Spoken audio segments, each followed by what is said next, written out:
This video is a Windows user's review/perspective of the MacBook Pro.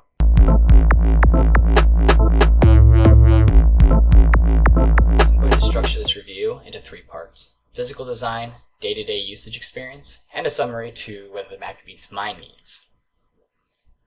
Now, I know enough about the industry to know that the MacBook is pretty much the design standard of the laptop industry. The aluminum chassis is very solid, premium feeling, and confidence-inspiring. I don't really feel like I need to worry about it falling apart on me after carrying it around in a backpack every day, which is really good for, say, a college student or someone who's a bit more mobile. The weight of the keyboard portion and a well-tuned hinge allows for the one-handed opening that MacBooks are so famous for. On the sides, the ports are full-featured with a card reader, HDMI, and USB ports on one side, then a headphone-microphone combo jack, another USB, and 2 Thunderbolt 2 ports, and a MagSafe power plug on the other. I really enjoy the reversible and magnetic features of the power plug. I really think that Apple hit a home run with this one, and that other laptop manufacturers for, say, Windows should follow suit.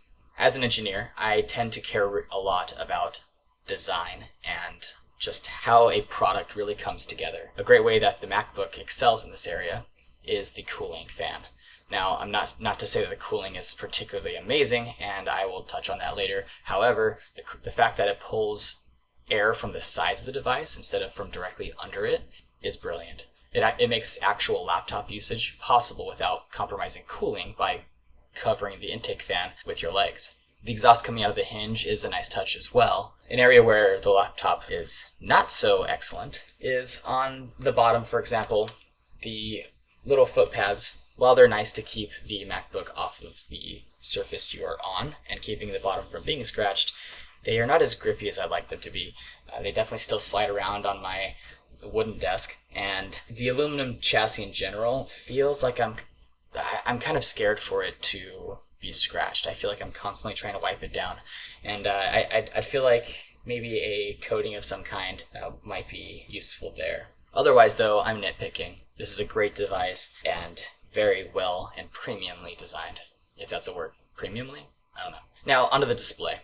The Retina display is not quite as, crisp as some of the really high-end QHD Plus or 4K screens out there on the Windows side, but it is just the right resolution with a great color accuracy out of the box. So I definitely agree with Apple on this one. There's no need for a massively high-resolution display on a laptop. The Retina display does a great job at balancing a beautiful and accurate display without sucking up too much extra battery power, powering all of those extra pixels. Now for the keyboard.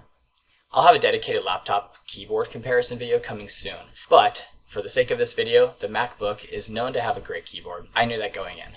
Personally, I feel like the keys are spread out just a bit too far. The keys definitely do have nice travel. They are backlit, and they're very nice and quiet if you're into that sort of thing. My only 2 complaints are what I said before already: the keys are a bit spread out, and that the actual keyboard, the keys, feel a bit mushy. There's definitely not a tactile click, I think is the only way I can describe it, which contributes to its being quiet, but it also just doesn't have that satisfying feel. I'll go more into detail in the keyboard comparison video, which is coming soon, so subscribe to check that out. Now for the day-to-day discussion. Personally, I still prefer Windows, but let me explain in a pro and con format. Pros first. I love Terminal. I use Linux heavily in my day job, and I've always enjoyed dual booting between Linux and Windows in the past. Mac OS, being based on the Unix kernel, is pretty cool. I really like the side swipe notification feature. Windows 10 has something similar, but it doesn't quite have the quick reference dock that is the default view on the Mac. It's cool that the OS has so many trackpad gestures and hotkeys that are mostly intuitive. They really make you feel like a power user while still being intuitive enough to discover naturally as you're using it. I really enjoy the level of customization of your desktop and user experience that is very much actually like a lot of the Linux distribution that I've used in the past. It definitely gives you a sense of personality and just making your computer personal in a way that Windows takes a lot more effort to accomplish. The battery life is great. I got anywhere from 6 to 8 hours very consistently depending on what I was doing.